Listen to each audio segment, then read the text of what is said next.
This copyrighted telecast may not be reproduced, retransmitted, or used in any form without the authorized written consent of NASCAR Broadcasting. NASCAR would like to thank all of our loyal fans for your continued support, and we hope you enjoyed today's broadcast. Jeff Gordon and Jeff Green. Steve? And you watch Jeff Gordon's team go to work. His number 24 car, Brian Vickers, spinning down pit road. Brian Vickers. And he impacts the barriers at the head end of pit road. That brings out the caution, which means drivers in the pit lane, Greg Biffle, Tony Stewart, Kurt Busch, will probably just roll right on through to stay on the lead lap. Now Vickers gets going. He's only spinning the grass. Here he comes. Just barely, and Kurt Busch decides to stop anyway. Now, he may be able to do that and stay on the lead lap. We'll see. It's pretty tore up. I had a tire go down. Yeah, Something happened. I think Kurt Busch will stay on the lead lap. Remember, the field is frozen, and they really pulled the speed down. Right now, leader Ryan Newman in the 12 just in turn 4. So he very well may stay on the lead lap. So by his first race, but watch for the 25 coming into view. Here he comes. Just too hot. Comes down pit lane just too soon, or too late. He cuts on the pit lane carrying too much speed. He can't get it woed up. Hits the grass right into the water barrier. West of Detroit, home of Kid Rock. 40 cars going around in turn 3. Turn 3. Sterling Marlin in flames, Darrell. Yeah, I saw smoke come out of it. That's oil fire right there. I saw smoke fire out. And then it caught on fire. Get out of it. Very similar to what we saw happen to Ryan Newman here a couple of years ago. You need to get out of it. Caution is out.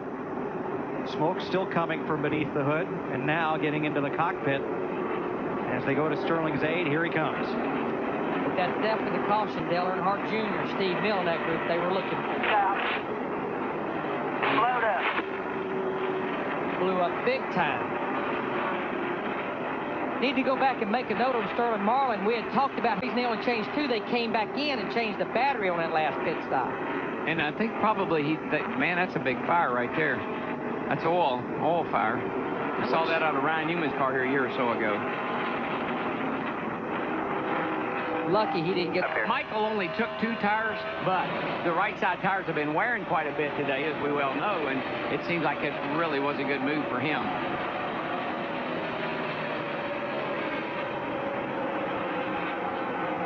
Right now, with 5 to go, Greg Biffle has pulled out to a second-half lead over his teammate Matt Kenseth in the 17.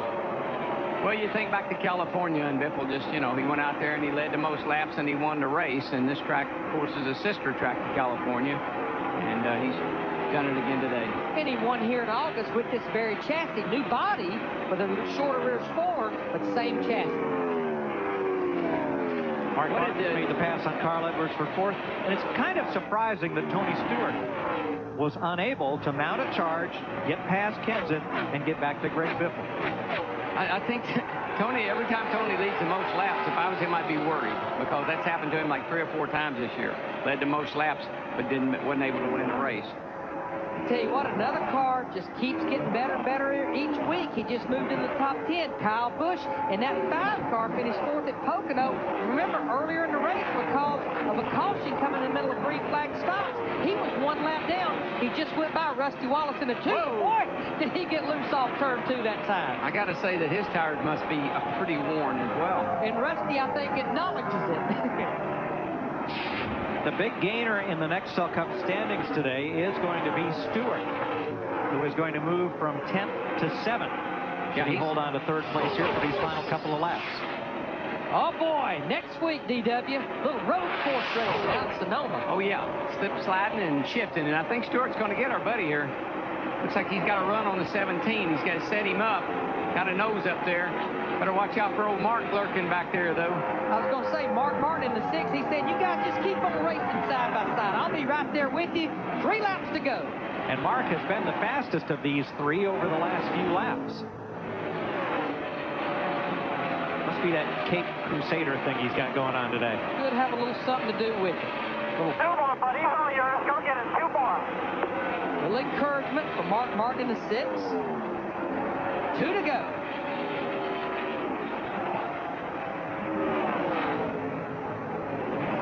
There goes Mark. Cut right to the bottom on the yellow line, right up in front of Kenseth.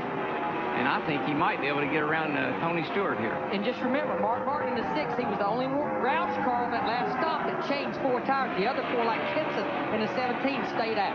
Here he comes again, running right on the bottom of the racetrack. I think he's going to have him set up here for a last lap pass. This all happens 2 seconds behind Greg Biffle, the leader. White flag. What was it that Jerry Reed said? When you're hot, you're hot. Biffle's hot. 16 is hot. That baby is hot. Hot, hot, hot. And Mark Martin is driving like a young man, not somebody in the twilight of his career, as the Busch brothers battle with Rusty Wallace for 9th. You just 2, 3, and 4 here. No longer a battle. Kyle Busch would drive by him in the 5 car. Youth has served. 4 tires have served.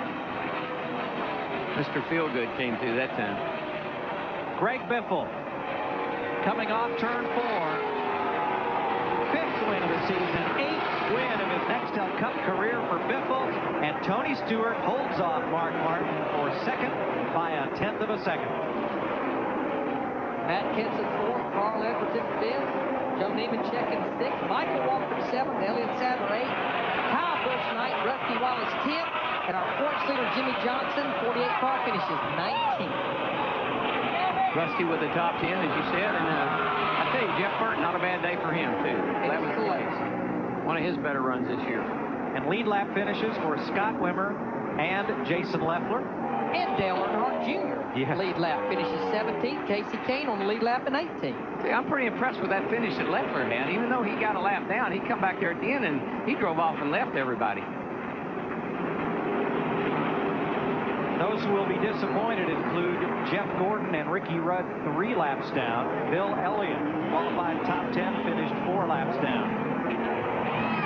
Now to see this burnout. Because you better get far away from the wall. Probably a little easier to do one here than at Dover. Yeah, Dover's the kind of confined.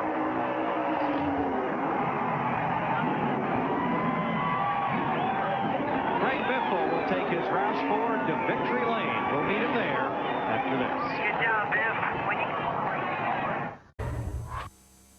This copyrighted telecast may not be reproduced, retransmitted, or used in any form without the authorized written consent of NASCAR Broadcasting. NASCAR would like to thank all of our loyal fans for your continued support, and we hope you enjoyed today's broadcast.